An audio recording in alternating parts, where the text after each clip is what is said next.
আসসালামু আলাইকুম প্রিয় শিক্ষার্থীবৃন্দ, আশা করি সকলে খুবই ভালো আছো। ইউকে কোচিং কর্তৃক আয়োজিত নবম দশম শ্রেণী কেমিস্ট্রি বইয়ের চ্যাপ্টার 7 এর ধারাবাহিক পর্বের আজ প্রথম পর্ব। সম্পূর্ণ ক্লাসটিতে আমি তোমাদের সাথে আছি জিসান আহমেদ। তাহলে চলো ক্লাসটি শুরু করা যাক। আজকের এই ক্লাসে আমরা প্রথমেই একটা ইম্পর্টেন্ট টপিক, যেটা হচ্ছে লাসাতিলিয়ার নীতি। এই লাসাতিলিয়ার নীতি পড়ব। এর আগে কিছু পরিমাণ বিক্রিয়া আছে, ওই বিক্রিয়াগুলো যদি পারি নেক্সট ক্লাসে আমরা দেখাবো। কিন্তু আজকে যেটা মেইন জিনিস, এই অধ্যায়ের অনেক গুরুত্বপূর্ণ জিনিস, সেটা হচ্ছে লাসাতিলিয়ার নীতি। এই লাসাতিলিয়ার নীতিটা শেষ করব। ওকে, লাসাতিলিয়ার নীতির ভিতরে আগে আমাদের লাসাতিলিয়ার একটা যে কি বলে নীতি আছে, ওই নীতিটা আমাদের মুখস্থ করতে হবে। এটা ওয়ান কাইন্ড অফ মুখস্থ থাকতে হবে আমাদেরকে, ঠিক আছে? নীতিটা কি? কোন বিক্রিয়ার সাম্যাবস্থায় কি, যখন পুরো বিক্রিয়াটা কি বলে ব্যালেন্স অবস্থায় থাকবে, সেটাকে বোঝানো হইতেছে। থাকাকালীন যদি তাপ চাপ ঘনমাত্রা, এই যে এখানে লেখা হয়েছে না, তাপ চাপ ঘনমাত্রা, এগুলোকে আমরা আরেকটা নাম দিতে পারি, তার নাম হচ্ছে নিয়ামক। সেই নামটা কি?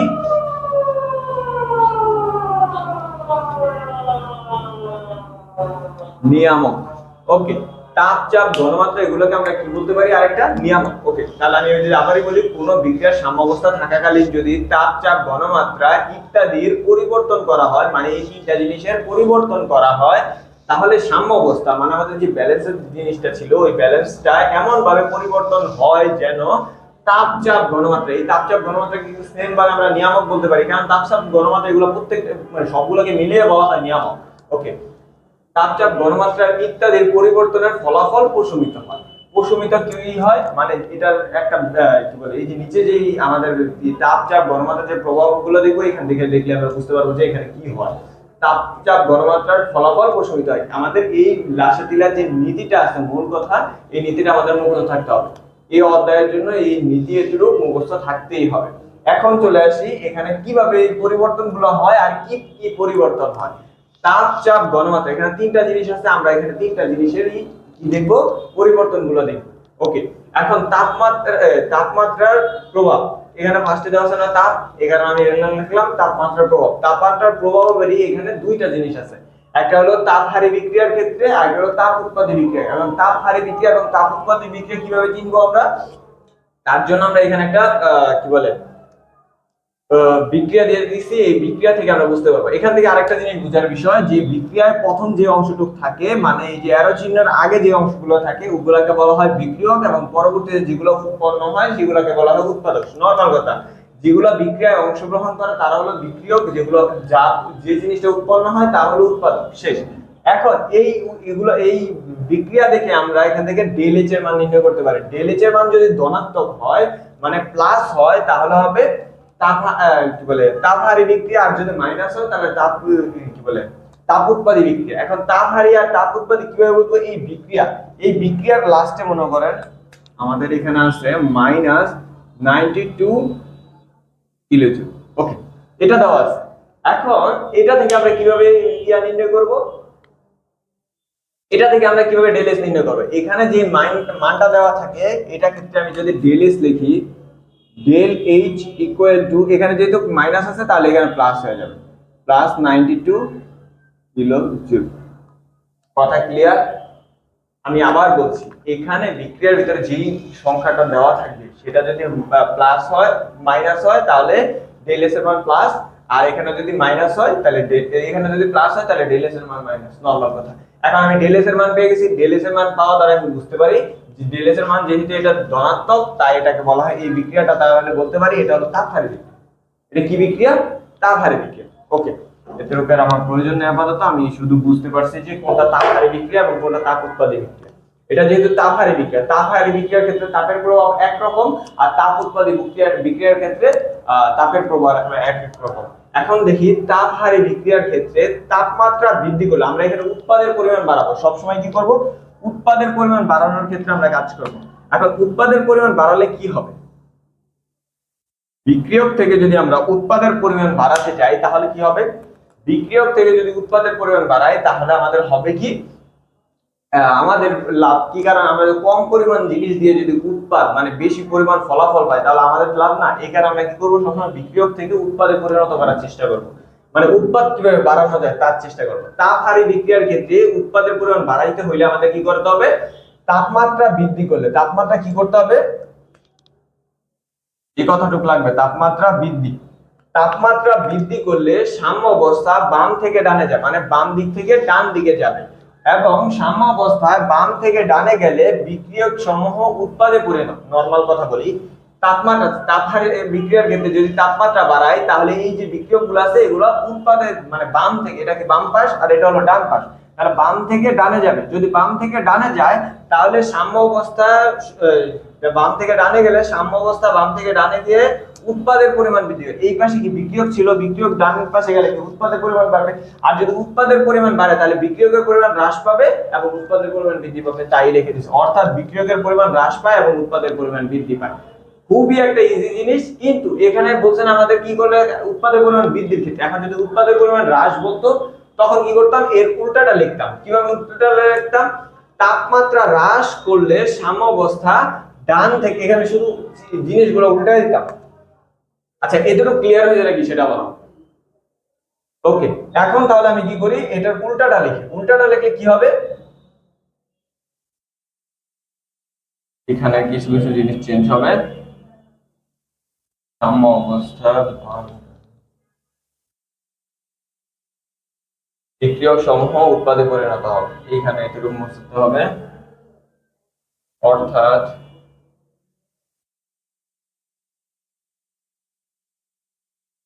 ওকে, এখন যদি আমি এটাকে পুরো আবার সাজিয়ে লিখি, এটা কিছুক্ষণ আগে কি লিখছিলাম ওটা হচ্ছে উৎপাদের পরিমাণ বৃদ্ধি। এখন যদি বলি উৎপাদের পরিমাণ হ্রাস হবে কিভাবে, তাহলে আমি এখানে লিখতে হবে তাপমাত্রা হ্রাস করলে।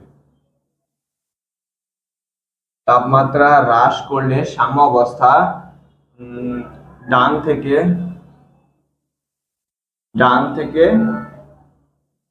বামে যায়, আর সাম্য অবস্থা ডান থেকে বামে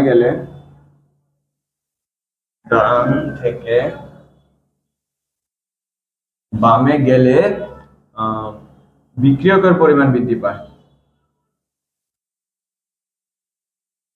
বিক্রিয়কের পরিমাণ বৃদ্ধি পায়। বিক্রিয়কের পরিমাণ বৃদ্ধি পায় অর্থাৎ বিক্রিয়কের পরিমাণ তাহলে কি হয়, এখানে লিখতে পারি বিক্রিয়কের পরিমাণ বৃদ্ধি পায় এবং উৎপাদের পরিমাণ হ্রাস পায়। শেষ। আগেরটা কি ছিল একটু আমি আবারই একটু বলি। আগেরটা ছিল এখানে তাপমাত্রা যদি বৃদ্ধি করতাম তাহলে আমাদের বিক্রিয়ক বাম থেকে ডানে যেত, বাম থেকে ডানে গেলে বিক্রিয়কের পরিমাণ হ্রাস পেত, উৎপাদের পরিমাণ বৃদ্ধি পেত। শেষ। আর এখন যদি বলতাম উৎপাদের পরিমাণ হ্রাস করব তাহলে, বা বিক্রিয়কের পরিমাণ বৃদ্ধি করব, তাহলে কি হবে হয়তো, এখন যদি তাপমাত্রাটা হ্রাস করে দেই তাহলে কি হবে, সাম্য অবস্থায় ডান থেকে, মানে এই পাশ থেকে এই পাশে আসবে। এত সাম্য অবস্থা যদি ডান থেকে বামে গেলে বিক্রিয়কের পরিমাণ বৃদ্ধি পাবে, এই পাশ থেকে এই পাশে আসলে অবশ্যই বিক্রিয়কের পরিমাণ বৃদ্ধি পাবে। যদি বিক্রিয়কের পরিমাণ বৃদ্ধি পায় তাহলে উৎপাদের পরিমাণ হ্রাস পাবে, এখানে এটা লিখছে। অর্থাৎ বিক্রিয়কের পরিমাণ বৃদ্ধি পায় এবং উৎপাদের পরিমাণ হ্রাস। একই কথা, কিন্তু আমাদের এই পরীক্ষায় না আমরা দুইটাই ব্যাখ্যা করবো, এক কিভাবে বৃদ্ধি পায় কিভাবে হ্রাস পায়, দুইটাই করবো। এতে কি হবে, আমাদের মানে লেখাটা একটু বড় হবে। আর এখানে প্রত্যেকটার জন্য দুইটা প্যারা, যেমন এখানে আমি একটা প্যারা দিয়েছি, একটু আগে যেটা ছিল সেটা একটা প্যারা, এটা একটা প্যারা, তাহলে আমাদের অনেকটুকু হয়ে গেল। এরকম ভাবে তাপ হারিয়ে পরীক্ষায় দিতে যেকোনো একটা আসবে, তাপ হারিয়ে বিক্রিয়ার ক্ষেত্রে আসতে পারে বা তাপ উৎপাদে বিক্রিয়ার ক্ষেত্রে আসতে পারে। এখন এই দুটার জন্য তো আমাদের একটু লিখতেই হবে, তাই না, তিনটার প্রভাব লিখতে হবে। তাহলে তাপমাত্রার প্রভাবটা দেখলাম। এখন তাপমাত্রার প্রভাবটা কি আজকে ক্লিয়ার হয়েছে? এখানে তাপমাত্রার যে প্রভাব ক্ষেত্রে ক্লিয়ার তাপ হারিয়ে বিক্রিয়ার ক্ষেত্রে। তাহলে আমরা এখন তাপ উৎপাদী বিক্রিয়াটা শিখব। ওকে, এখন আমরা তাহলে দেখব তাপ হারে বিক্রিয়ার, তাপ উৎপাদী বিক্রিয়ার ক্ষেত্রে। তাপ হারে বিক্রিয়া যেহেতু দেখছি, এবার দেখব তাপ হারে বিক্রিয়া। তাপ হারে বিক্রিয়ার ক্ষেত্রে ΔS এর মান হবে কি, আমাদের অবশ্যই ঋণাত্মক হতে হবে, কারণ তাপ হারে বিক্রিয়ার ক্ষেত্রে ছিল ধনাত্মক, তাহলে তাপ উৎপাদী বিক্রিয়ার ক্ষেত্রে ঋণাত্মক। এটা কিভাবে বুঝবো সেটার জন্য আমাদের এখানে দেখতে হবে। এখানে যদি আমাদের মানটা থাকতে হচ্ছে প্লাস 30, 320 কিছু একটা দিলাম, যে কোনো একটা হতে পারে। এখান থেকে যদি আমি ΔS নির্ণয় করতাম তাহলে কি করতে, এখানে যদি প্লাস আছে তাহলে অবশ্যই এখানে কি হতো 320, মানে মাইনাস। কথা কি বুঝাতে পারছি? এখানে যদি মাইনাস, এখানে যদি প্লাস থাকে তাহলে মাইনাস ΔS এর ভিতরে, আর এখানে যদি বিক্রিয়ার ভিতরে যদি দেওয়া থাকে প্লাস তাহলে এখানে হবে মাইনাস, এখানে যদি প্লাস মাইনাস দেওয়া থাকে তাহলে এখানে হবে প্লাস। পুরো ইজি ব্যাপার, খালি মানে উল্টা হয়ে যাবে, চিহ্নটা উল্টা যাবে, মান সেমই থাকবে। এই মান, এই ΔS এর মান দ্বারা আমি বুঝবো এটা তাপ হারে বিক্রিয়া নাকি তাপ উৎপাদী বিক্রিয়া। এখানে যেহেতু আমরা ধরলাম এটার মান ঋণাত্মক, তাই এটা হচ্ছে তাপ উৎপাদী বিক্রিয়া। এখন তাপ উৎপাদী বিক্রিয়ার ক্ষেত্রে কিভাবে আমি উৎপাদের পরিমাণ বাড়াবো? আমার টার্গেট কিন্তু উৎপাদের পরিমাণ বৃদ্ধি করা। কিভাবে করব? তাপমাত্রা হ্রাস করলে সাম্যাবস্থা বাম থেকে ডানে সরে যায়। সাম্যাবস্থা কিসে যায়? বাম থেকে ডানে সরে যায়। আর সাম্যাবস্থা যদি বাম থেকে ডানে সরে যায় তাহলে বিক্রিয়কের পরিমাণ হ্রাস, বিক্রিয়ক সমূহ কি উৎপাদে পরিণত হয়, এবং তাই বলা যায় বিক্রিয়কের পরিমাণ হ্রাস পায় এবং উৎপাদের পরিমাণ বৃদ্ধি পায়। পুরো একটা ইজি জিনিস। আগের কথাগুলোই শুধুমাত্র আমরা কি করব, শুধু এটুকু জানতে হবে কখন তাপমাত্রা হ্রাস হবে নাকি বৃদ্ধি, আর পরের কথাগুলো আমরা নিজেরা বানায় লিখতে পারবো। আমার শুধু এটা জানার কথা যে উৎপাদে যদি বৃদ্ধি করতে যাই তাপ হারে বিক্রিয়ার ক্ষেত্রে কি প্রথমে তাপ বাড়াইতে হয় নাকি কমাইতে হয়, আবার হচ্ছে তাপ উৎপাদে বিক্রিয়ার ক্ষেত্রে তাপ বাড়াইতে হয় নাকি কমাইতে, এটুকু জানতে পারলে আমরা এটা পারবো। আচ্ছা, এটা তো হলো যদি উৎপাদের পরিমাণ বাড়াইতাম, আর যদি আমি এখন বিক্রিয়কের পরিমাণ বাড়াইতাম তাহলে এখানে কি দিতাম? শুধুমাত্র বৃদ্ধি দিতাম। কি দিতাম? বৃদ্ধি। তাহলে যদি এখানে লিখতাম তাপমাত্রা বৃদ্ধি করলে সাম্যাবস্থা, এখানে কি হইতো? ডান হয়ে যেত না? ডান থেকে কোথায় যাবে? বামে যাবে, বামে সরে যায়। আর সাম্যাবস্থা যদি আমি ডান থেকে বামে সরে গেলে বিক্রিয়ক সমূহ উৎপাদে পরিণত হবে। এখানে শুধু একটু চেঞ্জ হয়ে যাবে, এই জিনিসগুলো চেঞ্জ হয়ে যাবে। এখানে হবে কি? উৎপাদ সমূহ বিক্রিয়কে পরিণত হবে, বিক্রিয়কে পরিণত হয়। অর্থাৎ বিক্রিয়ক সমূহের পরিমাণ এখানে কি হ্রাস হবে নাকি বৃদ্ধি? অবশ্যই বৃদ্ধি, বৃদ্ধি পায় এবং উৎপাদের পরিমাণ হ্রাস পায়। এখানে কিন্তু দুইটা আমি একসাথে দেখে দিই। যেটা নীল কালি দিয়ে লেখা হয় সেটা হচ্ছে, যেটা কালো কালি দিয়ে লেখা আছে পুরোটা, যেটা কালো কালি দিয়ে লেখা আছে সেটা হচ্ছে উৎপাদের পরিমাণ বৃদ্ধি করব কিভাবে, আর এবং বিক্রিয়কের পরিমাণ হ্রাস পায়, উৎপাদের পরিমাণ বৃদ্ধি পায়। আর যেটা নীল কালি দিয়ে লিখছি সেটা হচ্ছে উৎপাদের পরিমাণ হ্রাস পাবে এবং বিক্রিয়কের পরিমাণ বৃদ্ধি পাবে। সেম কথা, শুধু এই জিনিসগুলো আবার আমি নিচে লিখবো, তাহলে আমাদের অনেক বড় হয়ে যাবে জিনিসটা। কথা ক্লিয়ার? তাপমাত্রার প্রভাবক হয়ে গেল।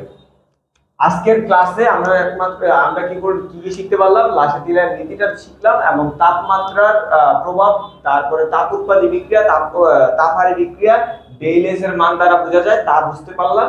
আর হচ্ছে তাপমাত্রা যে তাপহারী বিক্রিয়া এবং তাপ উৎপাদী বিক্রিয়া, কি করলে তাপমাত্রা বাড়ে, তাপমাত্রা বাড়ালে কি হয়, তাপমাত্রা কমালে কি হয়, কি করলে উৎপাদের পরিমাণ বৃদ্ধি পায়, আর কি করলে উৎপাদের পরিমাণ হ্রাস পায়, তা এই আজকের ক্লাসে দেখলাম। আজকের ক্লাসে আমরা জানবো চাপের প্রভাব সম্পর্কে। এর আগের ক্লাসে আমরা জানছি লাসাতিলের নীতি এবং তাপমাত্রার প্রভাব। আজকে জানবো চাপের প্রভাব। সেই আগের তাপমাত্রার ভিতরে যেরকম দুইটা বিক্রিয়া ছিল, একটা হলো তাপহারী বিক্রিয়া, একটা তাপ উৎপাদী বিক্রিয়া। এখানে পুরো সেম তাপহারী বিক্রিয়া এবং তাপ উৎপাদী বিক্রিয়া আছে। তাপহারী বিক্রিয়ার ভিতরে আমরা যদি এখানে চাপের প্রভাব দেখতে চাই, তাপহারী বিক্রিয়া আমরা আবার মনে করাই দিই একটু। তাপহারী বিক্রিয়ার ক্ষেত্রে ডেলএইচ এর মান ঋণাত্মক। কিভাবে বুঝবো? এখানে একটা বিক্রিয়া দেওয়া আছে, এটার ক্ষেত্রে একটু বুঝি। এখানে দেওয়া আছে কি মাইনাস তাপ। মাইনাস তাপ বলতে এখানে বোঝা যায় কিছু একটা তাপ আছে, এটা কত আমরা জানি না, যাক ওটা কোনো দরকার নেই আমাদের। আমি শুধু এই মাইনাস চিহ্ন দ্বারা আমি বুঝতে পারি এটা কত, এটা কি জ্বরের কি বলে তাপ উৎপাদী নাকি তাপহারী। ডেলএইচ এর মান কি হয়? এখানে যদি মাইনাস থাকে তাহলে কি হবে? প্লাস হবে না? প্লাস তাপ, কিছু একটা তাপ আছে, মানে কত আছে এটা দরকার নেই। আমি এখানে দরকার হলো ধনাত্মক আর ঋণাত্মক। এখানে যদি ডেলএইচ এর মান প্লাস আসছে তাহলে আমি বলতে পারি বিক্রিয়াটি তাপ উৎপাদী বিক্রিয়া, তাপহারী বিক্রিয়া। কি বলতে পারি? তাপহারী বিক্রিয়া। এখন তাপহারী বিক্রিয়ার ক্ষেত্রে চাপের প্রভাবটা কিরকম হবে? তাপহারী বিক্রিয়ায় চাপ কমালে, চাপ কি করতে হবে? চাপ যদি কমাই, যেই দিকে মোল সংখ্যা, এখন এখানে একটা কথা আসছে মোল সংখ্যা,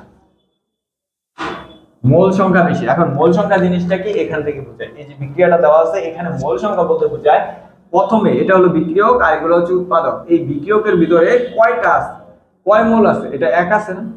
একটাই আছে না? শুধু একটা মোলই আছে না? একটাই PCl5 আছে না? ওকে, এখানে PCl এটা ভাঙার পর PCl3 হইছে কয় মোল? 1 মোল, এবং ক্লোরিন Cl2 আসছে কয় মোল? 1 মোল। তাহলে এখানে আছে 1 মোল, আর এখানে কয় মোল আছে? এখানে যদি বলতে চাই এখানে আছে শুধু 1, আর এখানে আছে 1 + 1 ইকুয়াল টু কত লেখা যায়? 2 মোল। তাহলে এখানে আছে 1 মোল এবং উৎপাদে আছে হলো 2 মোল। এইটাই বলছে যেদিকে মোল সংখ্যা বেশি, এখন মোল সংখ্যা কোন দিকে বেশি? উৎপাদে বেশি না? সেই দিকে যাবে, নরমাল কথা। তাহলে আমি বলতে পারি তাপহারী বিক্রিয়ায় চাপ কমালে, যদি চাপ কমাই যেদিকে মোল সংখ্যা কম, মোল সংখ্যা কোন দিকে কম, কোন দিকে বেশি? ডান দিকে বেশি। উৎপাদের পরিমাণ বেশি, উৎপাদে বেশি, সাম্যাবস্থা সেই দিকে যায়। অর্থাৎ চাপ কমালে বিক্রিয়কের পরিমাণ হ্রাস পায়, বিক্রিয়কের পরিমাণ অবশ্যই হ্রাস পাবে কারণ এদিকে মোল সংখ্যা কম এবং উৎপাদের পরিমাণ বৃদ্ধি পায়। যেহেতু এখানে হ্রাস পাবে তাহলে অবশ্যই যাবে কোথায়, এটা হ্রাস পেয়ে যে তো যাবে, কিন্তু কোথায় যাবে, উৎপাদে যাবে, শেষ। এর ক্ষেত্রে যদি আমি উল্টাটা বলতাম, মানে এখানে যদি আমি বলতাম যে এটার পরিমাণ বৃদ্ধি করতে বলতাম, তখন কি হবে, এটা পুরো সেম উল্টাটা হয়ে যাবে, এইভাবে হয়ে যাবে। তখন ব্যাখ্যাটা কিভাবে বলতাম, তাপহারী বিক্রিয়ায় চাপ বৃদ্ধি করলে এখানে কি হবে, বৃদ্ধি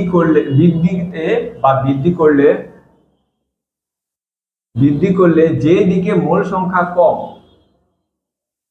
সাম্যাবস্থা সেই দিক যাবে। অর্থাৎ এটা বৃদ্ধি করলে, চাপ যদি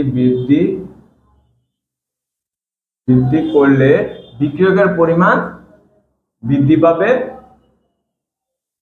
এবং উৎপাদের পরিমাণ হ্রাস পাবে। আমি আবার বলতেছি, আমি কি করছি এখানে দুইটা জিনিসই একসাথে দেখাচ্ছি, কি কারণে, কারণ আমাদের পরীক্ষায় আমরা দুইটা জিনিস একসাথে না দেখালে আমাদের লেখাটা একটু বড় হবে না, আর আমাদের দুইটা জিনিস দেখাই ঠিক হবে। তাপহারী বিক্রিয়া যদি চাপ ফার্স্টে কমাই তাহলে হবে মোল সংখ্যা যেদিকে বেশি সেদিকে যাবে, আর যদি বৃদ্ধি করে তাপ না কমায় যদি বৃদ্ধি করি তাহলে হবে ডান দিকে যাবে, মানে কমের দিকে, বাম দিকে আসবে, মানে যেদিকে মোল সংখ্যা কম। কোন দিকে কম, ডান বা ওটা আমাদের ম্যাটার না, মেইন কথা হচ্ছে কম কোন দিকে। এখন এখানে কম আছে এখানে বেশি আছে, সবসময় এরকম হবে এরকম কোনো কথা নেই, কম বেশি হইতে পারে, এই পাশে বেশি হইতে পারে, এই পাশে কম হইতে পারে, ওটা কোনো সমস্যা নেই, শুধুমাত্র আমরা এই ব্যাখ্যাটুকু লিখতে পারলেই হলো। ওকে, সেম ভাবে যদি আমি তাপ উৎপাদী বিক্রিয়ার ক্ষেত্রে বলি, তাপ উৎপাদী বিক্রিয়ার ক্ষেত্রে ডেলএইচ এর মান কি হইতে হবে, অবশ্যই ঋণাত্মক হইতে হবে। তাপ উৎপাদী বিক্রিয়ায় চাপ বাড়ালে যেই দিকে মোল সংখ্যা কম, এটার ভিতরে ছিল চাপ যদি আমি কম পাই তাহলে মোল সংখ্যা যেদিকে বেশি সেদিকে যাবে, আর এটা হলো চাপ যদি কমায়, সরি চাপ যদি বাড়াই, চাপ কি আছে, চাপ বাড়ালে যেদিকে মোল সংখ্যা কম, সাম্য অবস্থা সেই দিকে যাবে। অর্থাৎ চাপ বাড়ালে বিক্রিয়ক সমূহ উৎপাদের দিকে যাবে, উৎপাদের এই পাশে উৎপাদের, তাই বিক্রিয়ক সমূহ হ্রাস পায় এবং উৎপাদের পরিমাণ বৃদ্ধি পায়। সেম কথা, শুধুমাত্র আমরা এই যে এখানে হ্রাস বৃদ্ধিটা বুঝতে পারলেই হলো, পুরো জিনিস আগের মতো সবগুলো সেমই থাকে, শুধুমাত্র এই যে কোথায় হ্রাস হবে কোথায় বৃদ্ধি হবে এই জিনিসগুলো, যেমন এখানে কমাইলে এখানে কি করতেছে, সাম্য অবস্থা ডান দিকে যাচ্ছে বা মানে বেশির দিকে যাচ্ছে, আর এখানে যদি বাড়াই তাহলে কমের দিকে যাবে। সেম ভাবে যদি এটা উল্টাটা লিখে দিই, এখানে যদি হ্রাস করতাম,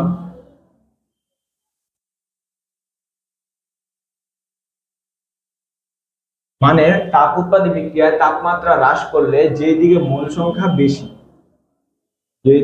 সংখ্যা বেশি সাম্য অবস্থা সেই দিক যাবে। অর্থাৎ চাপ বাড়ালে বিক্রিয়ক সমূহ উৎপাদে পরিণত হবে, এখানে হবে উৎপাদ সমূহ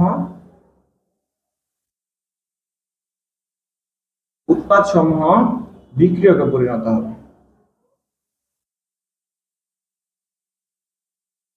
পরিণত হবে, তাই বলা যায় বিক্রিয়ক, এখানে তো যেহেতু উল্টাটা লিখতেছি তাহলে এখানে শুধু কি দেবো, হ্রাসের জায়গায় বৃদ্ধি দিব, বৃদ্ধি পায় এবং উৎপাদের পরিমাণ হ্রাস পায়। পুরো ইজি ব্যাপার, কথা কি ক্লিয়ার? এখানে এত কঠিন কিছু না, শুধু খালি আমি বারবার বলতেছি তাপমাত্রার ব্যাপারগুলো বা কি বলে প্রেসারের এখানে হ্রাস বৃদ্ধি বা তাপমাত্রা হ্রাস বৃদ্ধি এইটুকু পারলে আমাদের এই অঙ্কগুলো আমাদের পুরো ইজি হয়ে যাবে আমাদের জন্য, ওইটা নিয়ে আমাদের কোনো চিন্তা করার বিষয় নেই। কিন্তু এই চাপের ভিতরে না আরেকটা লাস্টের জিনিস আছে, এখানে তো বললাম একবার বাড়াইছে একবার কমাইছে, এভাবে করে দুটো স্টেপ করে নেবো। কিন্তু যদি এখানে মোল সংখ্যা আছে 1, এখানে কত আছে, এখানে আছে টোটাল 2, এরকম না হয় যদি দুই পাশে মোল সংখ্যা সেম থাকতো, মানে এই পাশেও 2টা আছে, মানে বিক্রিয়কের ভিতরে 2, উৎপাদের ভিতরে 2, মানে আমি বুঝাচ্ছি, যদি এখানে মোল সংখ্যা 2 থাকলো এবং এখানে তো 2 আছে, এভাবে যদি 2 হইতো তাহলে চাপের কোনো প্রভাব নেই। যে সাম্য অবস্থায়, মানে যে বিক্রিয়া যখন সাম্য অবস্থা থাকবে তখন দুই পাশে যদি মোল সংখ্যা সেম থাকে তাহলে সেটার কোনো কি নেই, চাপের কোনো প্রভাব নেই। কথা ক্লিয়ার? আমি আবার বলতেছি, কোন সাম্য অবস্থা যখন কোনো বিক্রিয়া করব, করার পর যখন সাম্য অবস্থা ব্যালেন্স করব, ব্যালেন্স করার পর দেখব দুই পাশে যদি মোল সংখ্যা সমান থাকে, মানে ইকুয়াল থাকে, তাহলে ওইটার কোনো চাপের প্রভাব নেই। কথা ক্লিয়ার? আজকের ক্লাসটিতে আমরা করব জারণ মান নির্ণয়। আগের ক্লাসগুলোতে আমরা লাসেটিলের নীতি এবং এর বিভিন্ন প্রভাব ওগুলো দেখে আসছি এবং জেনে আসছি, এবং আজকের ক্লাসে আমরা জানবো জারণ মান কিভাবে নির্ণয় করে। জারণ মান নির্ণয় করার জন্য আমাদের জারণ সংখ্যা নির্ণয় করার জন্য আমাদের কিছু জারণ মান জানা দরকার। এর মানে যে এই কয়টা জারণ মান তা কিন্তু না। তোমাদের বইয়ে 149 নম্বর পেজে একটি বক্স আছে, ওই বক্সটা আমাদের জানা থাকতে হবে। ওই বক্সটা আমরা কি করব, সবাই নিজ নিজ দিয়াতে পড়ে নিব, ঠিক আছে? এই বক্সটা আমাদের জানা থাকতে হবে, কারণ কি আমাদের জারণ মান জানার জন্য। ওই বক্সের ভিতরে সবগুলো জারণ মান খুব সুন্দরভাবে সাজানো দেওয়া আছে। এই জারণ সংখ্যা নির্ণয় করার জন্য অবশ্যই আমাদের এই বক্সটি অবশ্যই জানা থাকতে হবে। তাহলে চলো আমরা ক্লাসটি শুরু করি। এই ক্লাসে জন্য যে কয়টা জারণ মান দরকার তা আমি এখানে লিখে দিয়েছি। তাহলে আমরা যদি এখান থেকে শুরু করি, জারণ মান বলতে কি নির্ণয় করতে হবে, এখানে যে কোনো একটি যৌগের ভিতরে যে কোনো একটি মৌলের জারণ মান নির্ণয় করতে হবে। এখানে আমরা যে লাল কালি দেওয়া অংশগুলো, মানে লাল কালি দেওয়া যে মৌলগুলো আছে, ওই মৌলগুলোর কি করব, জারণ মান নির্ণয় করব। তাহলে যদি প্রথমটাকে ধরি, এখানে 1 নম্বর দিয়ে লিখলাম, 1 নম্বরে দিলাম CuSO4। এখান থেকে বলছে কি আমাকে সালফারের জারণ মান নির্ণয় করতে। এখন সালফারের জারণ মান কিভাবে নির্ণয় করব, এখানে আমার জানতে হবে তাহলে কপার এবং অক্সিজেনের জারণ মান আমি এই যে এখানে লিখে দিয়েছি। কপারের জারণ মান হচ্ছে +2 আর অক্সিজেনের জারণ মান -2। কথা ক্লিয়ার? তাহলে আমরা এখানে কিভাবে বসাবো, একটু খেয়াল করুন, খুবই ইজি জিনিস। কিভাবে করব, সেটা হচ্ছে কপারের জারণ মান কত, +2 বসাবো। এখন কি করব, যেইটার জারণ মান আমাদের বের করতে হবে সেটাকে আমি x ধরে নিব। কি করব, যেটার জারণ মান বের করতে হবে সেটাকে আমি কি ধরে নিব, x। তাহলে ধরলাম এটার মান x। তাহলে প্রথমটা আমরা স্বাভাবিকভাবে যে আণবিক ভর বের করি, আণবিক ভর কিভাবে বের করি, প্রথমটা যে যৌগটা থাকবে সেটার পারমাণবিক ভর প্লাস পরেরটার পারমাণবিক ভর প্লাস, এভাবে প্রত্যেকটা করি। এখানেও সেমই করব। এটা যেহেতু জারণ মান বসায় ফেলছি, তারপর একটা শেষ হয়ে গেছে, এই কারণে প্লাস দিব। তাহলে আমরা দেই প্লাস, এটাকে ব্র্যাকেট আকারে রাখি, ওকে প্লাস। এখন দ্বিতীয় এই যে এটা সালফারের বের করতে হবে, তাহলে সালফারেরটা তো আমি জানি না, সালফারেরটা ধরে নিছি কত, x। তাহলে এখানে লিখবো x। সালফার শেষ, এই কারণে প্লাস। এখন অক্সিজেনের কত, -2, লিখবো -2। কিন্তু এখানে কয় মৌল আছে বা কয় অণু কি বলে অক্সিজেন আছে, অক্সিজেন যেহেতু 4টা আছে, তাহলে এখানে 4 দিয়ে কি করে দেব, গুণ করে দেব। পুরো আণবিক ভর নির্ণয় করছিলাম আমরা যেভাবে, ওইটাই। কিন্তু এটার ক্ষেত্রে কি দিতে হবে, লাস্টে =0 দিতে হবে। না হলে তো আমি সমীকরণ যদি না, কোনটা যদি সমীকরণ না হয়, এটাকে যদি রাশি আকারে রাখতাম, মানে এটা যদি না দিতাম তাহলে এটা রাশি হইতো। আর রাশির ভিতর থেকে কখনো আমি x এর মান নির্ণয় করতে পারি না। অবশ্যই আমাকে কি করতে হবে, সমীকরণ আকারে প্রকাশ করতে হবে। এই কারণে কি করছি, =0 দিছি। কথাটাকে কি ক্লিয়ার? কি করছি আমি আবার বলি, কপারের জারণ মান হচ্ছে +2 দিলাম। সালফারেরটা আমি জানি না, এই কারণে x দিছি। সালফারের পরে আছে অক্সিজেনের -2, যেহেতু এখানে 4 আছে, 4 দিয়ে গুণ হয়ে যাবে। =0 দিতে হবে, প্রত্যেকটার লাস্টে =0 দিতে হবে। এখন =0 হবে নাকি অন্য কিছু হবে সেটা আমরা পরে দেখব। ফার্স্টে আপাতত আমরা এতটুকু জানি, ইকুয়াল দিয়ে কি দিতে হবে, পাশে 0 দিতে হবে। ওকে, তাহলে এখানে ক্যালকুলেশন করে x এর মান নির্ণয় করি আমরা। এটা হচ্ছে +2 + x -8 =0। তাহলে এখানে ক্যালকুলেশন করলে কত হয়, x - 6 =0। অতএব x = 6 +6। এখানে আমাদের কি করতে হবে, এই প্লাস চিহ্নটা ইউজ করতে হবে। আমরা নরমালি কি করি, প্লাস থাকলে ওটা ইউজ না করলেও প্রবলেম নেই, কারণ আমরা জানি কোনো সংখ্যার সামনে কোনো কিছু নাই মানে ওটা প্লাস অবস্থায় আছে। আর যদি ঋণাত্মক অবস্থা থাকে তাহলে মাইনাস হইতো, ওটা কোনো ব্যাপার না। কিন্তু এই জারণ সংখ্যা নির্ণয় করার ক্ষেত্রে সবসময় আমাদের প্লাস মাইনাস দিয়ে ইন্ডিকেট করতেই হবে। যদি আমরা এখানে শুধু 6 লিখতাম তারপরে প্লাস বুঝাইতেও, কিন্তু আমরা এই অঙ্কের ক্ষেত্রে মানে এই ম্যাথটার ক্ষেত্রে সবসময় প্লাসই ব্যবহার করব। মনে থাকবে, প্লাস হলে প্লাস, মাইনাস হলে মাইনাস। ওকে, যেটি ব্যবহার হয়েছে এটাই হলো আমাদের সালফারের জারণ মান বা জারণ সংখ্যা। কথা ক্লিয়ার? ওকে, এটা যদি হয়ে থাকে তাহলে আমি আরেকটা করি। এই পাশে 2 নম্বরে আছে HNO3।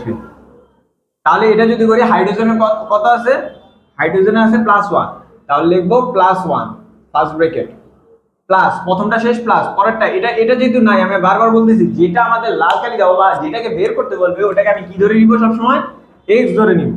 ধরলাম x, তাহলে লিখি এখানে x প্লাস অক্সিজেন কত -2, লিখি হচ্ছে -2 ইনটু এখানে 3 আছে, এই কারণে 3 ইকুয়াল টু কত লিখতে হবে 0। কারণ আমি বারবার বলতেছি সমীকরণ আকারে প্রতিস্থাপন যদি না করি বা সমীকরণ আকারে পরিণত যদি না করি তাহলে আমরা কি করতে পারবো না, x এর মান নির্ণয় করতে পারবো না।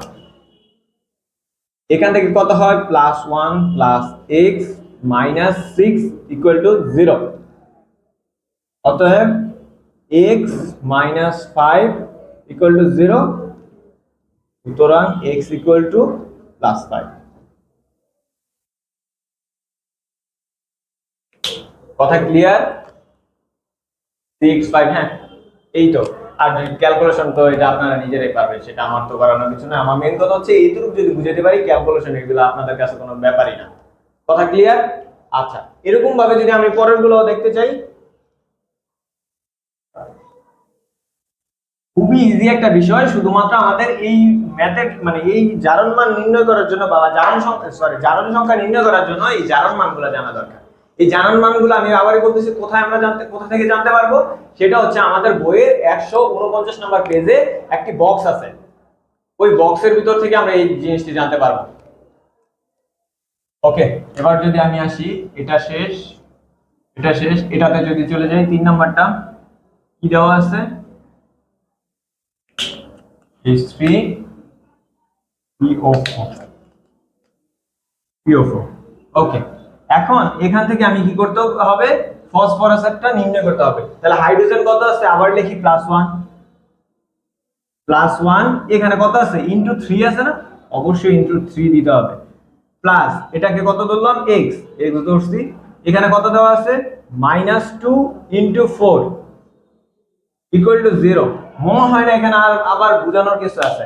আমি আবার বলতেছি, শুধুমাত্র আমি যদি এই জারণ মানগুলো জানি তাহলে আমাদের এটা বের করা কোনো ব্যাপারই না। শুধু কি করব, এখানে প্রত্যেকটার ক্ষেত্রে জারণ মান বসাবো, আর পাশে যে 3 থাকবে 2 থাকবে যে কটা অণু থাকবে সেটা আমি কি করে দেব, এখানে যে কটা পরমাণু থাকবে বা অণু থাকবে সে কটা কি করব আমরা পুরো শুধু গুণ করে দিব। কথা ক্লিয়ার? ওকে, তাহলে কত আছে এখানে 1 ইনটু 3 প্লাস x প্লাস অক্সিজেনের -2 ইনটু 4 ইকুয়াল টু 0। এখান থেকে আমরা কি করব, x এর মান নির্ণয় করব। তাহলে হলো +3 plus x minus 8 equal to 0 equal to x minus 5 equal to 0। অতএব x ইকুয়াল টু +5। আর আরেকটা জিনিস কিন্তু আমি বারবার বলতেছি, এখানে কি করতে হবে, আমাদের প্লাস আকারে প্রকাশ করতে হবে, মনে থাকে যেন। তারপর আমরা যদি করি 4 নাম্বারটা, এটা শেষ। এটা এখন কথা হচ্ছে এখানে তো আসেই মাত্র 2টা মোল, তখন আমরা কিভাবে নির্ণয় করব, কোনো সমস্যা নেই, 2টা থাকুক 3টা থাকুক যত বড় থাকুক আমাদের ওইটা নিয়ে কোনো মাথা ব্যথা নেই। এটাতে এই যে এখানে আছে 2টা, এখানে আছে কয়টা 3টা, এখানে আছে এরকম বড় বড় গুলো আছে, সমস্যা নেই তো, আমাদের কোনো সমস্যা নেই, আমরা শুধু খালি জারণ মানগুলো জানলে হবে। এখন এটা যেহেতু আমাদের x ধরতে হবে, তাহলে প্রথমটাকে x ধরবো, প্লাস অক্সিজেনের কত আছে -2 ইনটু 2 ইকুয়াল টু কত 0। এখন এখান থেকে কি হবে, পুরো ব্যাপারটা পুরো ইজি হয়ে গেছে, 4 ইকুয়াল টু 0, অতএব x ইকুয়াল টু +4। কথা কি ক্লিয়ার? কথা ক্লিয়ার? ওকে, এখানে তো পুরো ক্যালকুলেশন হচ্ছে। আমার কথা হচ্ছে শুধুমাত্র এই লাইনটা যদি আমি আপনাদেরকে বুঝাইতে পারি, বাকিগুলো আপনারা ইজিলি বুঝতে পারবেন। কথা ক্লিয়ার? ওকে, তাহলে আমরা লাস্টের দুইটাও দেখে ফেলি।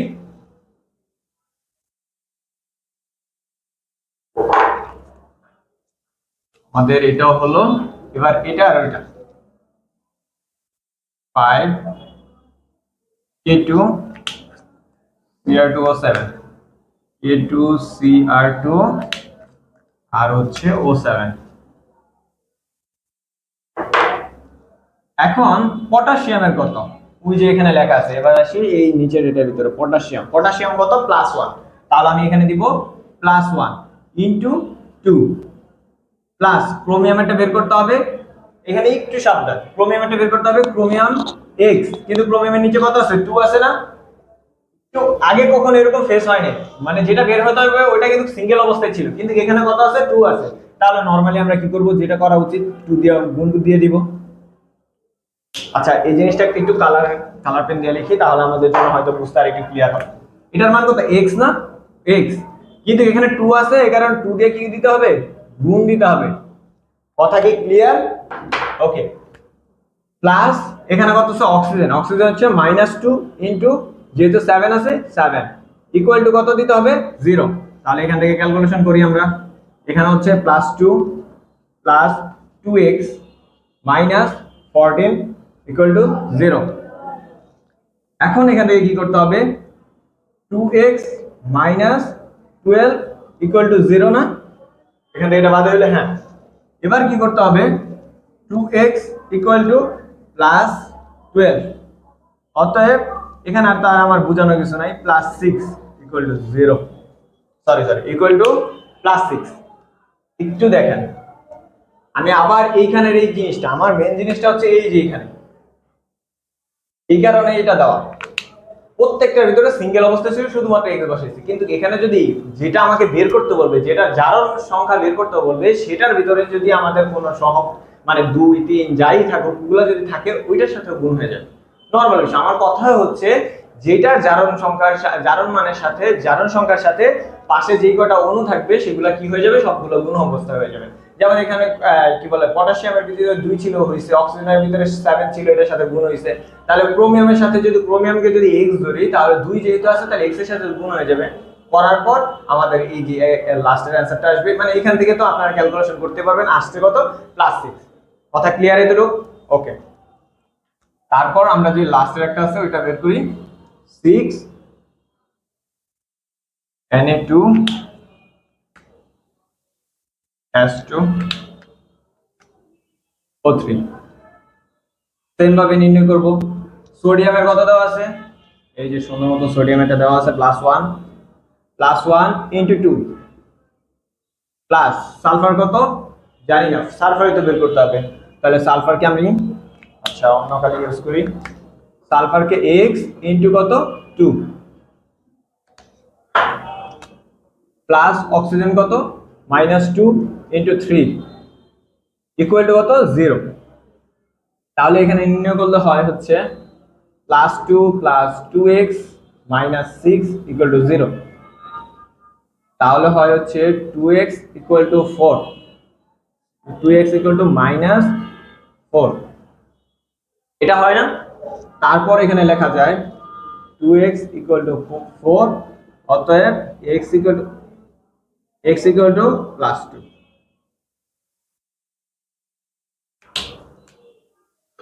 4 হ্যাঁ +2।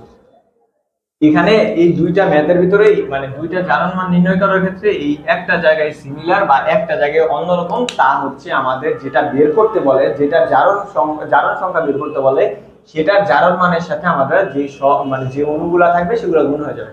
এখানে 2 3 যা ইচ্ছা তাই থাকতে পারতো। কথা বুঝাতে পারছি? এখন যদি আসি আমি আরেকটা জিনিসে,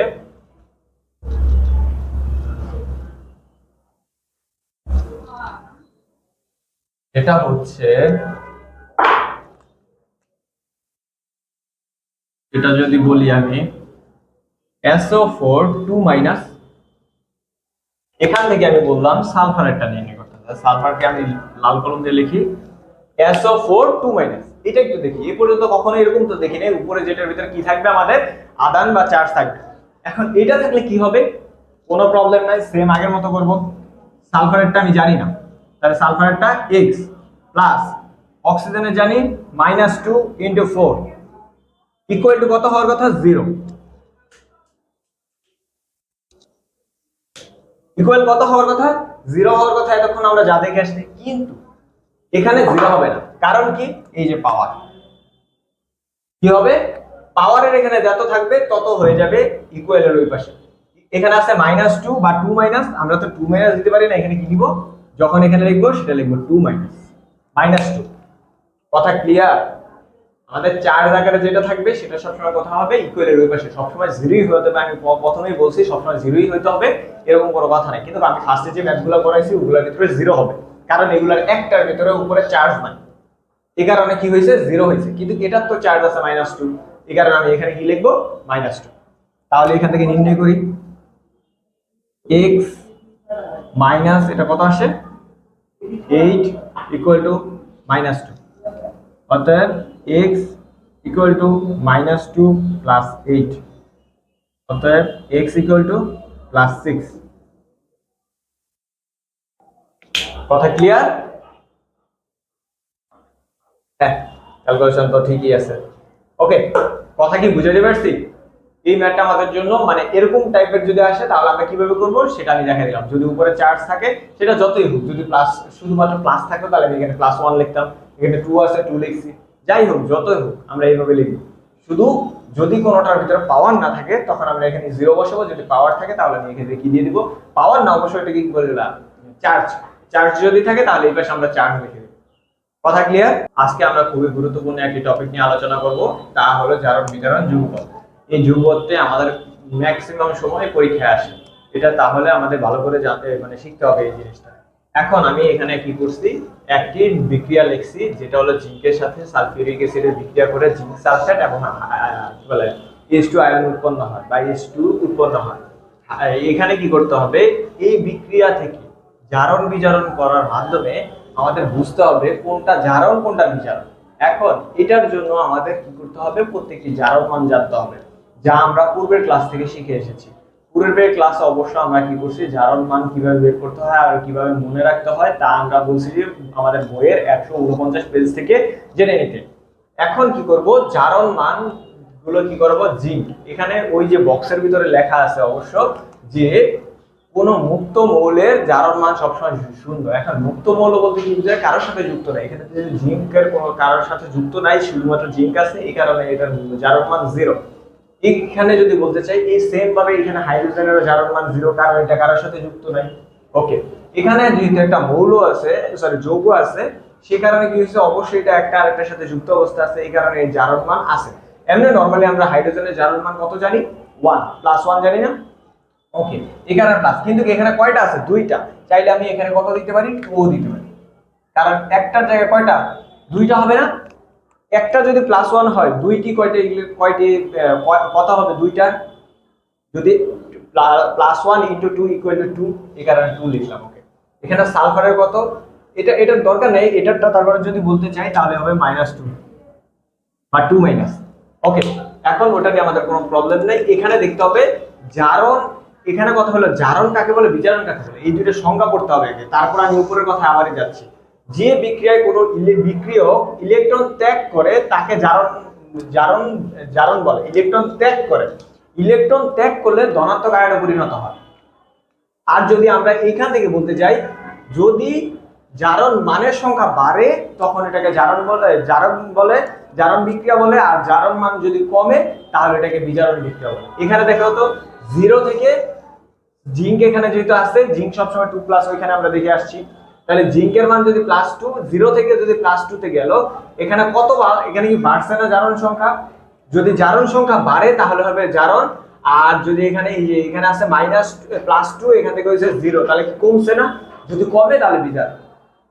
যদি কি বলে জারণ মান বা জারণ সংখ্যা যদি বাড়ে তাহলে হবে +2, আর যদি কমে, সরি, জারণ সংখ্যা যদি বাড়ে তাহলে হবে জারক বিক্রিয়া, আর যদি কমে তাহলে হচ্ছে কি বিজারণ বিক্রিয়া। এখন এখানে অবশ্যই কি হয়েছে, বাড়ছে, +2 হয়েছে, 0 থেকে +2 হয়েছে, তাহলে এটা হলো জারণ বিক্রিয়া, আর এখান থেকে যেহেতু 2 থেকে কত হয়েছে, 0 হয়েছে, তাহলে হলো বিজারণ বিক্রিয়া। কথা এতটুকু ক্লিয়ার? ওকে, এবার তাহলে এইভাবে আমরা আগে কি করতে হবে, যে বিক্রিয়াটা দেওয়া থাকবে ওইটাকে আমরা এইভাবে উপর দিয়ে দাগ দেবো, একটা নিচে দিয়ে। এখন কথা হলো জারণে সবসময় উপর লিখতে হবে, এমন কোনো কথা নেই। আমাদের মানে সৌন্দর্যের জন্য একটা দাগ উপর দিয়ে এভাবে দেখাইতে হবে, আর উপরে লিখতে হবে এটা জারণ, আর নিচেরটা দিয়ে নিচের আবার দাগ দিয়ে দেখাইতে হবে এটা হলো বিজারণ। মনে থাকবে? ওকে, এই জারণ বিজারণটা বের করার জন্য আমরা কেন বের করলাম এবং কি কাজ সেটা আমরা একটু পরে দেখতেছি। এখন আমরা এই বিক্রিয়াটা দেখানোর পর পরবর্তীতে কি করব, এই দুটো সংজ্ঞা দিব, যে বিক্রিয়ায় কোনো বিক্রিয়ক ইলেকট্রন ত্যাগ করে তাকে বলা হয় জারণ বিক্রিয়া, আর যে বিক্রিয়ায় কোনো বিক্রিয়ক ইলেকট্রন গ্রহণ করে তাকে বলা হয় বিজারণ বিক্রিয়া। কথা ক্লিয়ার? ওকে, এবার কি করব, আমাদের বললাম এই যে এখানে জারণ বের করলাম, এখানে ফার্স্ট কি করতে হবে, জারণ অর্ধ অর্ধ অর্ধ বিক্রিয়া বা জারণ অর্ধকোষ বিক্রিয়া। ওকে, এখানে জারণ অর্ধ বিক্রিয়ার ভিতরে কি করতে হবে, জিঙ্ক কি করছে, দুইটা ইলেকট্রন ত্যাগ করলে ধনাত্মক চার্জ হয় আর গ্রহণ করলে ঋণাত্মক চার্জ হয়। মনে থাকবে এই জিনিসটা। ওকে, যেহেতু জিঙ্ক এখানে 0 ছিল, দুইটা ইলেকট্রন ত্যাগ করে জিঙ্ক 2+ আয়নে পরিণত হয়েছে। সেম কথাটা শুধু এখানে লিখে দিছি, বিক্রিয়াতে যায় এই লাইনটা আমি যা করব সেম ভাবে লিখে দিব, আর কোনো কথা নাই। খুব ইজি জিনিস। শুধু আমরা এখান থেকে দেখতে হবে, এখান থেকে 0 থেকে 2 হইছে মানে কি করছে, অবশ্যই দুইটা ইলেকট্রন ত্যাগ করছে। জিঙ্ক থেকে দুইটা ইলেকট্রন ত্যাগ করে জিঙ্ক 2+ আয়নে পরিণত হয়েছে। এখন কি করতে হবে, জিঙ্ক পরমাণু দুইটি ইলেকট্রন ত্যাগ করে জিঙ্ক 2+ আয়নে রূপান্তরিত হয়। এটি একটি জারণ বিক্রিয়া। এটা জারণ কিভাবে বললাম, কারণ আমরা জানি ইলেকট্রন ত্যাগ করলে জারণ হয়। এই যে এখানে লেখাই আছে, ইলেকট্রন ত্যাগ করলে কি হয়, জারণ হয়, লিখে দিয়েছি সুন্দর। এতটুকু ক্লিয়ার? তাহলে আমরা এখন বিজারণ বিক্রিয়াটা শিখব। বিজারণ অর্ধ বিক্রিয়াতে আপনাদের কি আছে, জারণে যেহেতু জিঙ্ক গেল, জিঙ্কের মান বাড়ছে, আর বিজারণে কি হবে, অক্সিজেন হাইড্রোজেনের পরিমাণ কমছে। এখন বিজারণ অর্ধকোষ বিক্রিয়ায় কি হবে, দুইটি হাইড্রোজেন আয়ন, একটি থেকে একটি ইলেকট্রন গ্রহণ হয় এবং দুইটিতে দুইটি ইলেকট্রন গ্রহণ হবে, গ্রহণ হয়ে H2 অণুতে পরিণত হবে। এখন এখানে আবার পুরো সেম ভাবে লিখবো, আবার দুইটি হাইড্রোজেন আয়নে দুইটি ইলেকট্রন ত্যাগ করে H2 অণুতে পরিণত হয়। পুরো ইজি বিষয়। এখানে লেখার পর আমরা এখানে চাইলে আরেকটু লেখার কথা অ্যাড করতে পারি। তাই আগেরটার মতো, তাই এটি একটি বিজারণ বিক্রিয়া।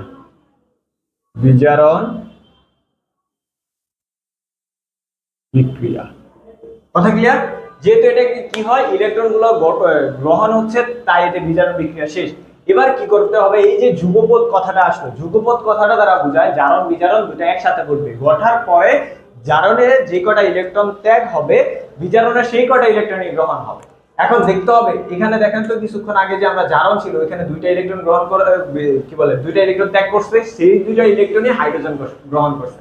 এখানে লিখছি জারণ বিক্রিয়ায় ত্যাগকৃত ইলেকট্রন বিজারণ বিক্রিয়ায় গৃহীত হয় মানে গ্রহণ করা হয়, এবং দুটি প্রক্রিয়ায় ইলেকট্রন আদান প্রদান একই সাথে ঘটে। আমি বললাম কিন্তু যদি ও যে কটা ইলেকট্রন গ্রহণ করে, এই ইলেকট্রন কটা গ্রহণ যদি ত্যাগ না করে, যে কটা ত্যাগ করবে সেই কটা গ্রহণ করতে হবে অন্যটাকে। জারণে যে কটা ত্যাগ হবে, বিজারণে সেই কটা গ্রহণ করতে হবে। এখন যদি এই বিক্রিয়াটা একত্রে না হয়, তাহলে তো এটা যুগপৎ হবে না। যেহেতু এটা একত্রে হয়েছে, তাই বলা যায় উপরোক্ত বিক্রিয়াটি একটি যুগপৎ ঘটে, মানে জারণ বিজারণটি একটি যুগপৎ বিক্রিয়া বা যুগপৎ ঘটে। কথা ক্লিয়ার? চাইলে কিন্তু আমি এখানে আরেকটা জিনিস করতে পারতাম, সেটা হলো কোষ বিক্রিয়া। এই পুরোটার কোষ বিক্রিয়াটা কিভাবে করে, এতটুকু দিলে আমাদের হয়ে যাবে। যদি আমি কোষ বিক্রিয়াটা দেখাতে চাই, তাহলে এতটুকু মুছে দিলাম আমি। ওকে, এখানে কি করতাম আমি, মানে এই দুইটা লাইন লেখার পর এখানে আবারই লিখতাম জারণ অর্ধ বিক্রিয়া, আর এখানে লিখলাম বিজারণ অর্ধ বিক্রিয়া। ওকে, জারণের ভিতরে কি ছিল, জিঙ্ক দুইটা ইলেকট্রন ত্যাগ করছে, ত্যাগ করে জিঙ্ক 2+ আয়নে পরিণত হয়েছে। আর বিজারণের ভিতরে কি আছে, বিজারণে ছিল দুইটা হাইড্রোজেন আয়ন দুইটা ইলেকট্রনকে গ্রহণ করে H2 আয়নে অণুতে পরিণত হয়। এখন দুইটাকে পুরো আগের নিয়মের মতো এটাকে লিখতে হয় কোষ বিক্রিয়া। লিখলাম কোষ বিক্রিয়া। ওকে, কোষ বিক্রিয়া মানে সম্পূর্ণটা শেষ হওয়ার পর আমাদের কাছে কি আছে, এখানে একটু একটা জিনিস খেয়াল করার বিষয়, এখানে আছে দুইটা ইলেকট্রন, এখানে আছে দুইটা, একটা আছে প্লাস একটা আছে মাইনাস, তাহলে কাটাকাটি চলে যাবে। চলে যাওয়ার পর আমাদের বাকি থাকে কি থাকে, এখানে জিঙ্ক প্লাস 2H+ আয়ন, ওই পাশে গেলে থাকে হচ্ছে জিঙ্ক 2+ প্লাস হাইড্রোজেন আয়ন। শেষ। এটাই হলো আমাদের বিক্রিয়া। আমরা একটু যদি বাড়াইতে চাই, এই জিনিসটা দেওয়ার পর পরে এখানে যে কথাটা লিখলাম যে জারণ বিক্রিয়ায় ত্যাগকৃত ইলেকট্রন বিজারণ বিক্রিয়া গৃহীত হবে, এই দোনোটা বিক্রিয়া একসাথে ঘটে, এই জিনিসগুলো পরে নিচে লিখবো। এতটুকু লিখলে আমরা চাইলে লিখতে পারি, খুব ইজি জিনিস। কারণ আমরা তো এগুলো আগেই লিখছি, ওই জিনিসগুলো লেখা যদি আমি আরেকটু বাড়াইতে পারি, তাহলে তো আমাদের কোনো প্রবলেম নেই। ওকে, আজকের ক্লাসটি এই পর্যন্তই। আজকের এই ক্লাসটি খুব আজকের এই জারণ বিজারণের যুগপৎকরণ বা যুগপৎ ঘটে কিনা, এই জিনিসটা আমাদের খুব দরকারি। আমরা এই জিনিসটা খুব ভালো করে শিখবো। এবং বাসায় এটা কয়েকবার প্র্যাকটিস করলেই আমাদের আয়ত্তে চলে আসবে। আজকের ক্লাসে আমরা এই অধ্যায়ে যতগুলো সংজ্ঞা আছে সবগুলো নিয়ে আলোচনা করার চেষ্টা করব। ওকে, সর্বপ্রথমে আমরা আলোচনা করব জারণ বিক্রিয়া নিয়ে এবং বিজারণ বিক্রিয়া নিয়ে। এখন জারণ বিক্রিয়া কাকে বলে? যে রাসায়নিক বিক্রিয়ায় ইলেকট্রন দান ঘটে, যে রাসায়নিক বিক্রিয়ায় ইলেকট্রন কি ঘটবে? দান ঘটবে, তাকে বলা হয় জারণ বিক্রিয়া। ওকে, এই লাইনটা একটু পরে বলতেছি, আগে বিজারণ বিক্রিয়াটা দেখে আসি। এটা ছিল যে বিক্রিয়ায় ইলেকট্রন কি ঘটে, যে বিক্রিয়ায় ইলেকট্রন দান ঘটে তাকে বলা হয় জারণ বিক্রিয়া। আর বিজারণ কি? যে রাসায়নিক বিক্রিয়ায় ইলেকট্রন কি ঘটবে, যেহেতু এটা দান ঘটছে, জারণে যেহেতু দান ঘটে, তাহলে বিজারণে কি ঘটবে? অবশ্যই গ্রহণ ঘটবে, কারণ এখান থেকে যে কটা ইলেকট্রন দান করবে সেটা তো আরেকজন গ্রহণ করতে হবে। যে গ্রহণ করবে যে বিক্রিয়া গ্রহণ মানে ইলেকট্রনটি গৃহীত হবে সেটাকে বলা হয় বিজারণ বিক্রিয়া। দুইটা সংখ্যায় আপাতত এটুকু ক্লিয়ার, এই নিচে দুইটা লাইন না, আগে উপরে দুইটা যে সংখ্যাটা আছে সেটা। যে রাসায়নিক বিক্রিয়ায় ইলেকট্রন দান ঘটে তাকে বলা হয় জারণ বিক্রিয়া, আর যে রাসায়নিক বিক্রিয়ায় ইলেকট্রন গ্রহণ ঘটে তাকে বলা হয় বিজারণ বিক্রিয়া। ওকে, এখন এই নিচের লাইনটা, এই দুইটা লাইন আমাদের খুবই গুরুত্বপূর্ণ একটা জিনিস, মানে একটু পেঁচানো, কিন্তু তারপর আমরা একটু সহজে মনে রাখবো কিভাবে। জারণে সবসময় জারণ বিক্রিয়ায় যে পদার্থটা মানে ইলেকট্রন ত্যাগ করে সেই পদার্থটাকে বলা হয় বিজারক। কথাটা কিন্তু উল্টাপাল্টা, মানে এটা যদি জারণ বিক্রিয়া হয়, জারণ বিক্রিয়া অংশগ্রহণ করে কে? বিজারক। আর বিজারণ বিক্রিয়া অংশগ্রহণ করে জারক। পুরো একটা আর একটা উল্টাটা। তাহলে আমরা সহজভাবে কিভাবে মনে রাখবো? যে রাসায়নিক বিক্রিয়া ইলেকট্রন দান করে তাকে বলা হয় জারণ বিক্রিয়া, আর যে পদার্থটা ইলেকট্রন দান করে তাকে বলা হয় বিজারক। এখানে আমরা মার্ক করতে পারি, এটা হলো কি? বিজারক। ওকে, আর যদি বিজারণ বিক্রিয়ার ক্ষেত্রে বলি, যে রাসায়নিক বিক্রিয়া ইলেকট্রন গ্রহণ করে তাকে বলা হয় বিজারণ বিক্রিয়া, আর যে পদার্থটা ইলেকট্রন গ্রহণ করে তাকে বলা হয় জারক। কথা কি এতটুকু ক্লিয়ার? ওকে, এখানে যেহেতু আমরা জারণ এবং বিজারণ বিক্রিয়া সম্পর্কে জানতে পারলাম, এখন দেখি আমাদের বইয়ে জারণ বিজারণ সম্পর্কে আরো কিছু বিক্রিয়া আছে যেগুলোর নাম আমি পর্যায়ক্রমে লিখছি। এর সাথে আমাদের আরো কয়েকটি আছে যা আমরা দেখবো অবশ্যই সামনে। এখন আমরা কি লিখবো? প্রথমটা যদি বলি, জারণ বিজারণ বিক্রিয়ার ক্ষেত্রে আমরা প্রথম যে বিক্রিয়াটি দেখতে পাই সেটা হলো সংযোজন বিক্রিয়া। সংযোগ, এখানে কথা দ্বারাই কি বোঝানো হইতেছে? যে যোগ করবে, তাই না? নামের সাথে মিল আছে, সংযোগ বিক্রিয়া, অবশ্যই কি করতে হবে? সংযোজন বিক্রিয়া। সংযোজন মানে অ্যাড করতে হবে আরো। তাহলে কি? যে জারণ বিজারণ বিক্রিয়ায় দুই বা ততোধিক রাসায়নিক পদার্থ পরস্পরের সাথে যোগ, এই যে কথাটা চলে আসলে আমাদের, পরস্পরের সাথে কি হয়? যুক্ত। মাত্রই আমরা বললাম না, ওর নামের সাথে মিল আছে, আমাদের ওইভাবে মুখস্থ করার কিছু নাই, নামের সাথে মিল আছে। যে জারণ বিজারণ বিক্রিয়ায় দুই বা ততোধিক রাসায়নিক পদার্থ পরস্পরের সাথে যুক্ত হয়ে একটি মাত্র উৎপাদ তৈরি করে। একটি মাত্র কি? উৎপাদ। আচ্ছা, উৎপাদ কি, বিক্রিয়ক কি, তা আমরা হয়তো আগের ক্লাসে জানছি। আগের ক্লাস বলতে ক্লাস চ্যাপ্টার 6 এ মেবি এগুলো নিয়ে আলোচনা করছি আমরা, যে আমাদের কোন বিক্রিয়ার বাম পাশে যে অংশগুলো থাকে সেগুলোকে বলা হয় বিক্রিয়ক, এবং ডান পাশে যেগুলো থাকে ওগুলোকে বলা হয় উৎপাদ। সে কারণে বলতেছে যে পরস্পরের সাথে যখন দুই বা ততোধিক পদার্থ পরস্পরের সাথে বিক্রিয়া করে একটি মাত্র উৎপাদ, মানে ডান পাশে যেটা পাইলাম সেটা উৎপন্ন করে একটি মাত্র, তাকে বলা হয় সংযোজন বিক্রিয়া। তাহলে নামের সাথে এটা মিল আছে, সংযোজন মানে যোগ করা, অ্যাড করা। ওকে, শেষ। এখন এখানে দেওয়া আছে নাইট্রোজেন এবং হাইড্রোজেনের সমন্বয়ে অ্যামোনিয়া তৈরি হয়ে গেছে। তাহলে এখানে দুইটি আলাদা আলাদা মৌলের সমন্বয়ে একটি যৌগ তৈরি হয়েছে না? তাহলে এটা কি বিক্রিয়া? সংযোজন বিক্রিয়া। ওকে, এখন যদি চলে আসি বিয়োজন। বিয়োজন মানে কি? এই সংযোজন মানে অ্যাড করা, বিয়োজন মানে বিয়োগ করা, মানে ওইখান থেকে কি বলে কমিয়ে ফেলা বা ভাগ করা, এরকম টাইপের কিছু না। ওকে, তাহলে আমরা এখানে যদি দেখি, যে বিক্রিয়ায় একটি যৌগ ভেঙে, এখন এটার উল্টাটা, সংযোজনের উল্টাটা, সংযোজন ছিল একাধিক দুই বা ততোধিক কি ছিল মৌল বা যৌগ একত্রিত হয়ে একটি মাত্র যৌগ তৈরি করবে বা উৎপাদে পরিণত হবে। এটা কি হবে? একটি বিক্রিয়ক থেকে একাধিক উৎপাদে পরিণত হবে। যেমন যে রাসায়নিক বিক্রিয়ায় একটি যৌগ ভেঙে একাধিক যৌগ বা মৌলে পরিণত হয় তাকে বলা হয় কি? বিয়োজন বিক্রিয়া। এখন বিয়োজন বিক্রিয়ার ক্ষেত্রে আমি একটা एग्जांपल রাখছি, এটা হলো ফসফরাস পেন্টাক্লোরাইড। পেন্টা কেন ক্লোরাইড হলো? পেন্টা মানে 5, ফসফরাস এখানে আছে, ক্লোরিনের কারণে ক্লোরাইড। ওকে, ফসফরাস পেন্টাক্লোরাইড ভেঙে তৈরি হয়েছে কি? ফসফরাস ট্রাই মানে 3, ট্রাইক্লোরাইড এবং ক্লোরিন তৈরি হয়েছে। এগুলার নামগুলো মনে রাখবো আমরা, আমাদের বইয়ে অবশ্য আছে। এটার নাম হলো কি? ফসফরাস পেন্টাক্লোরাইড, আর এটার নাম হচ্ছে ফসফরাস কি বলে, যেহেতু 3 আছে তাহলে ট্রাইক্লোরাইড, আর এখানে আছে হচ্ছে ক্লোরিন। এখানে মেন নামগুলো তো মেন জিনিস না, আমাদের মেন জিনিস হচ্ছে একটা যৌগ ভেঙে একাধিক মৌল বা যৌগে পরিণত হয়েছে, যা আমাদের সংযোজনের উল্টা জিনিস। তাহলে সংযোজন যদি পারি আমরা বিয়োজনও পারবো, খুব ইজি সংখ্যা। এখন চলে আসি প্রতিস্থাপন। প্রতিস্থাপন মানে কি? একটার জায়গায় আরেকটা বসবে, এটা নরমাল জিনিস।